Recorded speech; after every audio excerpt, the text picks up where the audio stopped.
সকলকে নমস্কার।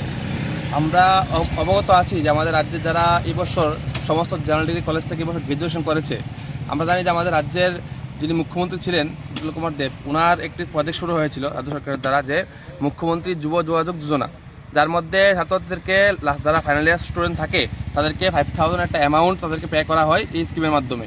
তো আমরা দেখতে পেয়েছি কোনো না কোনো কারণবশতে এবছর যারা গ্র্যাজুয়েশন করেছে 22 এবং 23 সেশনে যারা রয়েছিল বিদ্যার্থীরা, তাদেরকে স্কলারশিপ থেকে তারা বঞ্চিত রয়েছে। তাই বিদ্যার্থী পরিষদ প্রথম আমাদের হায়ার এডুকেশনের মধ্যে ডাইরেক্টর স্যার মিলিত হয়ে ওনাকে একটা মেমোরেন্ডাম সাবমিট করে, তারপর আইটি ডিপার্টমেন্টের যিনি ডাইরেক্টর স্যার রয়েছিলেন ওনার কাছেও একটা মেমোরেন্ডাম সাবমিট করে। এত দুবার মেমোরেন্ডাম সাবমিট করার পরও দেখা গেছে যে এখন অবধি তার কোনো ধরনের স্টেপ বা কোনো পদক্ষেপ নেওয়া হয়নি। তাই রাজ্যের ছাত্রদের হিতে বিদ্যার্থী পরিষদ আবারও আজকে যিনি মিনিস্টার রয়েছেন IT minister Ramesh Singh Roy sir, ওনার সাথে আজকে আমরা মিলিত হয়ে একটা মেমোরেন্ডাম সাবমিট করবো অতি সত্ত্বর তাদেরকে যেন স্কিমের মধ্যে আনা হয়।